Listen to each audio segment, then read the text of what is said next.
মানে প্রশ্ন ফাঁস করার মতো কোনো তথ্য কি আপনার কাছে আছে? দল তো ঘোষণা দুপুর 12:30টায়। আজকে দুপুরে হাসান মাহমুদ মাঠে এসেছিলেন। জি, প্রাইম ব্যাংকের একটা ফটোশ্যুট ছিল তো, জি। ফটোশ্যুট করতে এসে তিনি জেনেছেন যে তিনি দলে আছেন। তিনি জেনেছেন তিনি দলে আছেন। হ্যাঁ। হাসান মাহমুদ, দর্শক ঠিক এই পর্যায়ে যারা দেখছেন আমাদেরকে, আতিফ আজম প্রশ্নপত্র ফাঁস করেছেন, হাসান মাহমুদ দলে আছেন। সেটা কি 15 সদস্যের দল নাকি স্ট্যান্ড বাই? তারপরে এই ঘটনা জানার পরে তো আমি বিভিন্ন জায়গায় কথা বলেছি, তারা সবাই বলেছেন যে হাসান মাহমুদ যাচ্ছে আমেরিকায়।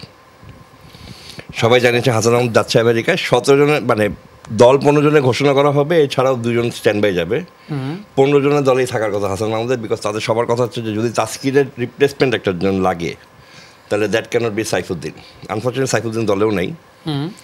তাসকিরের রিপ্লেসমেন্ট যদি লাগে দ্যাট ক্যানট বি সাইফুদ্দিন, তারা তাসকিরের রিপ্লেসমেন্ট হিসেবে হাসান মাহমুদকে নিচ্ছেন। এবং তার আগে তারা যেহেতু মানে 3 ম্যাচ T20 তারা খেলতে পারবেন না মানে তাসকিন, সে কারণে হাসান মাহমুদকে ওখানেই টেস্ট করা হবে।